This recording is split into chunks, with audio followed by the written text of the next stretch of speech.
해당 내용은 사연을 기반으로 하며 신원 보장을 위해 각색됩니다. 북한 영변 핵연구소. 이곳은 북한 최고의 엘리트 과학자들만이 출입할 수 있는 극비 시설입니다. 철저한 보안 검색을 통과해야만 들어갈 수 있고 연구원들은 평생 이곳의 비밀을 입 밖에 내서는 안 됩니다. 그들이 개발하는 기술은 조국의 위대함을 보여주는 평화적 원자력 기술이라고 배워왔죠. 하지만 24살의 한 젊은 물리학자가 발견한 진실은 충격적이었습니다.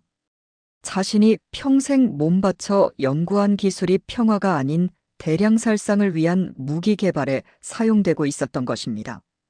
해외 논문을 통해 본 진짜 과학자들의 모습과 자신의 현실 사이의 괴리감은 점점 커져만 갔죠.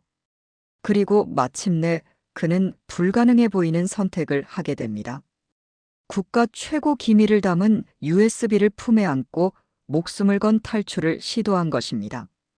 과연 그가 마주한 진실은 무엇이었을까요? 그리고 그는 과연 자신의 양심을 지킬 수 있었을까요? 지금부터 여러분께 그의 충격적인 이야기를 들려드리겠습니다. 저는 박민수, 올해 24살입니다. 북한에서 태어나 죽을 때까지 조국을 위해 살아야 한다고 배워왔죠. 저희 아버지는 국가보위부에서 일하는 간부였고, 어머니는 평양의과대학 교수였습니다. 어릴 때부터 저는 다른 아이들과는 다른 특별한 교육을 받았어요. 평양 중심가의 좋은 아파트에서 살면서 일반 주민들보다 풍족한 생활을 누렸죠. 하지만 그 대가로 더 큰 책임과 의무가 따라왔습니다. 민수야, 너는 우리 가문의 자랑이 되어야 한다. 조국을 위해 큰 일을 해야 해. 아버지는 항상 이렇게 말씀하셨어요. 김책공업 종합대학 물리학과에 입학한 뒤 저는 핵물리학에 깊이 빠져들었습니다. 원자의 구조, 핵분열 반응, 에너지 변환 과정들이 너무나 매력적이었거든요. 교수님들은 제가 장래 유망한 학생이라며 특별히 관심을 보여주셨죠. 박민수 학생은 우리나라 핵기술 발전에 큰 기여를 할 인재다. 그런 말을 들을 때마다 가슴이 뿌듯했습니다. 졸업 후 저는 영광스럽게도 영변 핵연구소에 배치되었어요. 입소 첫날 연구소 정문을 지나며 느꼈던 그 긴장감과 자부심을 지금도 잊을 수 없습니다. 드디어 조국의 핵심 기술 개발에 참여하게 되었구나. 하지만 그때의 저는 몰랐죠. 이곳에서 제가 마주하게 될 진실이 제 인생을 완전히 바꿔놓을 거라는 사실을요. 연구소 내부는 상상했던 것보다 훨씬 엄격했습니다. 출입할 때마다 몸수색을 받아야 했고, 연구자료는 절대 외부로 반출할 수 없었어요. 동료 연구원들과도 업무 외의 대화는 철저히 금지되어 있었죠. 연구소에서 일을 시작한 지 몇 달이 지나면서 이상한 점들을 발견하기 시작했습니다. 제가 맡은 업무는 우라늄 농축 과정의 효율성을 높이는 연구였어요. 처음에는 평화적 목적의 원자력 발전을 위한 것이라고 생각했죠. 하지만 점점 의심스러운 부분들이 눈에 띄기 시작했습니다. 박민수 동지, 이 농축도는 절대 90%를 넘어서는 안 된다. 상급자의 이런 지시가 이상했어요. 원자력 발전용이라면 3에서 5%면 충분한데 왜 그렇게 높은 농축도를 연구하는 걸까요? 어느 날 실험실에서 우연히 다른 팀의 보고서를 보게 되었습니다. 그 안에는 폭발력 계산 공식들과 핵탄두 설계도 같은 것들이 적혀 있었어요. 순간 등골이 서늘해졌습니다. 이건 평화적 목적이 아니잖아. 그날 밤 잠이 오지 않았어요. 제가 연구하고 있는 기술이 무기 개발에 사용될 수 있다는 생각이 머릿속을 떠나지 않았습니다. 며칠 후 신뢰할 만한 선배 연구원인 김철호에게 조심스럽게 물어봤어요. 선배님, 우리가 하는 연구가 정말 평화적 목적만을 위한 건가요? 김철호는 주변을 살피더니 낮은 목소리로 대답했습니다. 민수야, 그런 질문은 하지 않는 게 좋겠다. 우리는 시키는 대로만 하면 돼. 그의 표정에서 두려움을 읽을 수 있었어요. 그때부터 저는 제가 얼마나 위험한 일에 관여하고 있는지 깨닫기 시작했습니다. 밤마다 제 연구가 어떻게 사용될지 상상하며 괴로워했죠. 혹시 제 손으로 만든 기술이 무고한 사람들을 해치는 데 쓰이는 건 아닐까요?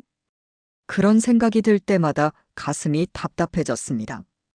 연구소에서 일한 지 1년이 지났을 때 뜻밖의 기회가 찾아왔습니다. 상급자로부터 특별한 임무를 받았어요. 박민수 동지, 해외 핵물리학 논문들을 분석해서 우리 연구에 도움이 될 만한 내용을 찾아라. 처음으로 외부 세계의 자료들을 접할 수 있게 된 거였죠. 물론 인터넷은 철저히 차단된 특별한 컴퓨터였고 감시 요원이 옆에서 지켜보고 있었습니다. 하지만 그것만으로도 충격적이었어요. 미국, 독일, 일본의 연구 논문들을 읽으면서 저는 완전히 다른 세계를 마주했습니다. 그들의 연구 수준은 우리보다 훨씬 앞서 있었어요. 더 놀라운 건 연구의 목적이었습니다.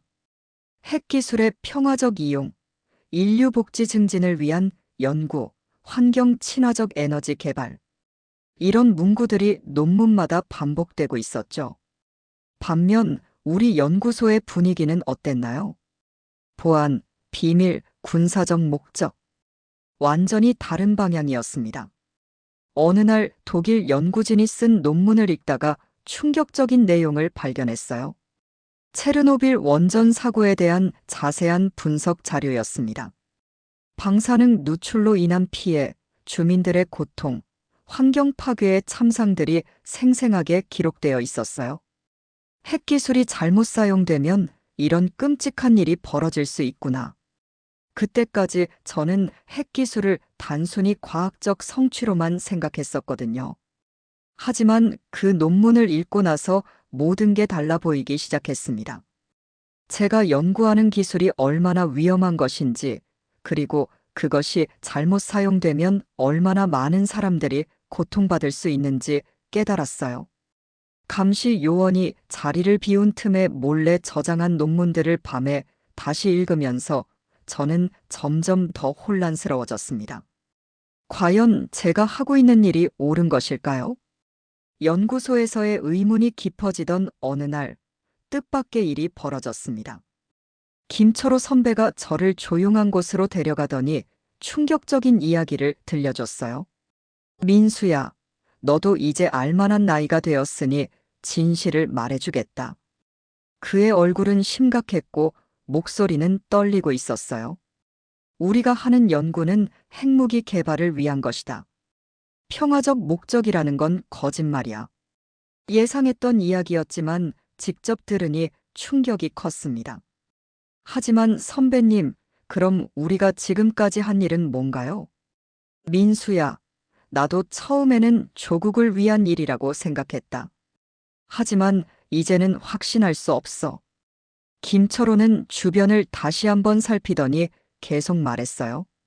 작년에 우리 연구소에서 개발한 기술이 실제 무기 제작에 사용되었다는 소문을 들었어. 그리고 그 무기가. 그는 말을 잇지 못했습니다. 그 무기가 어떻게 되었는데요? 실험 대상이 되었다는 거야. 어느 지역에서 비밀리에 핵실험을 했다고 해. 그 순간 온몸에 소름이 돋았어요. 제 손으로 연구한 기술이 실제로 폭탄이 되어 어딘가에서 터졌다는 뜻이었거든요. 선배님, 그럼 우리는 어떻게 해야 하나요? 모르겠다, 민수야. 하지만 이대로 계속할 수는 없을 것 같아. 그날 밤 집에 돌아와서도 김철호의 말이 머릿속에서 떠나지 않았습니다. 저는 과학자가 되어 인류에게 도움이 되는 일을 하고 싶었어요. 하지만 현실은 정반대였습니다. 제가 만든 기술이 사람들을 해치는 도구가 되고 있었던 거죠. 그날부터 연구실에 앉아 있는 것조차 괴로웠습니다. 컴퓨터 화면에 나타나는 수식들과 실험 데이터들이 모두 죽음과 파괴를 의미하는 것처럼 느껴졌어요. 김철호의 고백 이후 저는 더욱 주의 깊게 주변을 관찰하기 시작했습니다. 어느 날 야근을 하던 중 상급자의 책상에서 우연히 비밀 문서를 보게 되었어요. 핵탄두 소형화 프로젝트 진행 상황 보고서라는 제목이 적혀 있었습니다. 심장이 쿵쾅거렸지만 호기심을 억제할 수 없었어요. 주변에 아무도 없는 것을 확인하고 조심스럽게 문서를 펼쳐봤습니다. 그 안에는 충격적인 내용들이 가득했어요. 1단계 우라늄 농축률 95% 달성 완료. 2단계 핵탄두 소형화 기술 개발 아직 진행 중. 3단계 장거리 미사일 탑재용 핵무기 완성 목표 시기. 더 끔찍한 건 마지막 페이지에 있는 내용이었습니다. 최종 목표 적국에 대한 선제 핵공격 능력 확보. 손이 덜덜 떨렸어요. 제가 연구하고 있는 기술이 단순히 방어용이 아니라 공격용 무기를 만들기 위한 것이었던 거죠. 그것도 다른 나라를 먼저 공격하기 위한 목적으로요. 문서를 재빨리 원래 자리에 놓고 자리로 돌아왔지만 집중할 수가 없었습니다. 내가 지금까지 무슨 짓을 한 거지? 그날 밤 집에 돌아와서 거울을 봤는데 제 얼굴이 낯설게 느껴졌어요. 평화를 위한 과학자라고 생각했던 제가 실제로는 대량 살상 무기를 만드는 일에 참여하고 있었던 거죠.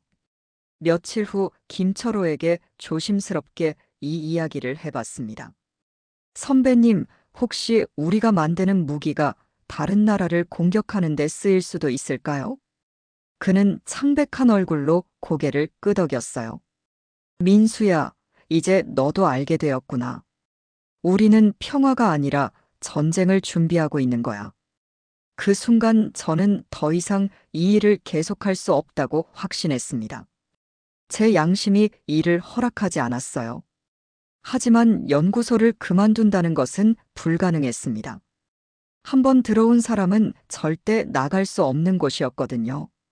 그렇다면 남은 선택지는 하나뿐이었습니다. 연구소의 진실을 알게 된 후 저는 매일 밤 잠을 이루지 못했습니다. 제가 개발한 기술이 언젠가 무고한 사람들을 해칠 거라는 생각에 괴로웠어요. 하지만 어떻게 해야 할지 막막했습니다. 연구소를 그만두는 것도 누군가에게 도움을 요청하는 것도 불가능했거든요. 어느 날 김철호가 저에게 더욱 충격적인 소식을 전해줬습니다. 민수야, 들었나? 이번 달에 실제 핵실험을 할 예정이라고 해. 네. 진짜 실험을 한다고요? 응. 그리고 우리가 개발한 기술이 그 실험에 사용될 거야. 그 말을 듣는 순간 머리가 하얘졌어요. 제 손으로 만든 기술이 실제로 핵폭탄이 되어 터진다는 뜻이었거든요. 선배님, 우리가 뭔가 할 수 있는 방법은 없을까요? 글쎄, 우리가 할 수 있는 게 뭐가 있겠나. 하지만 김철호는 잠시 망설이더니 조심스럽게 말을 이었어요. 혹시 너도 이 모든 걸 그만두고 싶다면 방법이 하나 있긴 해. 무슨 방법인데요? 탈북이야. 그 단어를 듣는 순간 온몸이 얼어붙었습니다. 탈북이라니 상상도 해본 적 없는 일이었어요.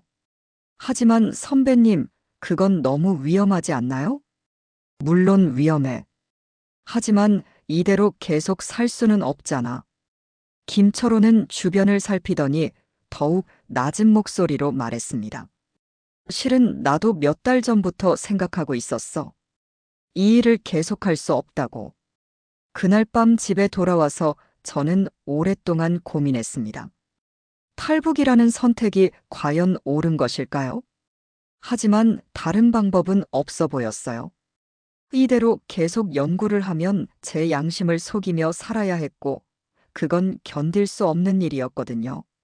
며칠 후 저는 김철호에게 결심을 말했습니다. 선배님, 저도 함께 갔으면 좋겠어요. 김철호와 함께 탈북을 결심한 후 저희는 신중하게 계획을 세우기 시작했습니다. 연구소에서 일하는 사람들의 탈북은 일반인들보다 훨씬 위험한 일이었어요. 국가 기밀을 알고 있는 사람이 탈출하면 엄청난 추적이 뒤따르거든요. 민수야, 우리가 성공하려면 완벽한 계획이 필요해. 김철호는 이미 몇 달 전부터 탈북 루트를 알아보고 있었다고 했어요. 하지만 문제는 돈이었습니다. 연구원 월급으로는 브로커에게 줄 비용을 마련하기 어려웠거든요. 그런데 선배님, 혹시 연구소의 자료를 가져가면 남한에서 도움이 될까요? 제가 조심스럽게 물어보자 김철호의 표정이 심각해졌어요. 민수야, 그건 너무 위험한 생각이야. 발각되면 우리뿐만 아니라 가족들도 위험해져. 하지만 저는 다른 방법을 찾을 수 없었습니다. 며칠 후 저는 몰래 USB를 하나 준비했어요. 연구소의 보안이 삼엄하다고 해도 완벽하지는 않았거든요. 특히 제가 담당하는 컴퓨터는 외부 네트워크와 연결되지 않은 독립적인 시스템이라 상대적으로 감시가 느슨했어요. 어느 날 야근 시간에 주변에 아무도 없는 것을 확인하고 중요한 연구 자료들을 USB에 복사했습니다. 손이 떨려서 마우스를 제대로 잡기 어려웠어요. 만약 들키면 어떻게 되지? 하지만 이미 돌이킬 수 없는 선택을 한 상태였습니다. 자료 복사를 마치고 USB를 주머니에 숨긴 채로 퇴근했을 때 심장이 터질 것 같았어요. 다음 날 김철호에게 이 사실을 말하자 그는 크게 놀랐습니다. 민수야, 정말 미친 짓을 했구나. 하지만 이제 더 빨리 움직여야 해. 그날부터 저희는 본격적으로 탈출 준비에 들어갔어요. 브로커와의 연락, 탈출 루트 확인, 비상금 준비까지 모든 걸 비밀리에 진행해야 했습니다. 탈출 날짜가 정해진 후 저는 가족들에게 마지막 인사를 해야 했습니다. 물론 직접적으로 말할 수는 없었어요. 들키면 모든 계획이 수포로 돌아갈 테니까요. 그날 저녁 어머니가 평소보다 정성스럽게 저녁을 차려주셨어요. 민수야, 요즘 많이 힘들어 보이는데 괜찮니? 어머니의 따뜻한 목소리에 가슴이 먹먹해졌습니다. 네, 괜찮아요. 그냥 연구가 좀 복잡해서요. 아버지도 제가 뭔가 다르다는 걸 눈치채신 것 같았어요. 민수야, 너 혹시 무슨 걱정이라도 있나? 아버지한테 말해봐. 순간 모든 걸 털어놓고 싶은 충동이 들었습니다. 하지만 그럴 수 없었어요. 아버지는 국가보위부에서 일하는 분이었거든요. 만약 제 계획을 알게 되면 막을 게 뻔했어요. 아니에요, 아버지. 정말 괜찮아요. 그날 밤 제 방에서 마지막으로 가족 사진을 봤습니다. 행복했던 어린 시절의 모습들이 눈에 밟혔어요. 이렇게 헤어지게 될 줄 몰랐는데. 작은 가방에 꼭 필요한 물건들만 챙겼습니다. 너무 많이 가져가면 의심받을 수 있었거든요. USB와 약간의 현금, 그리고 가족 사진 한 장이 전부였어요. 새벽 3시쯤 김철호에게서 연락이 왔습니다. 민수야, 이제 출발할 시간이야. 조용히 집을 나서면서 마지막으로 부모님 방을 바라봤어요. 어머니, 아버지, 죄송합니다. 언젠가 다시 만날 수 있기를 바라요. 마음속으로 인사를 드리고 문을 닫았습니다. 김철호와 만나서 기차역으로 향했어요. 새벽 첫 차를 타고 국경 지역으로 가는 계획이었습니다.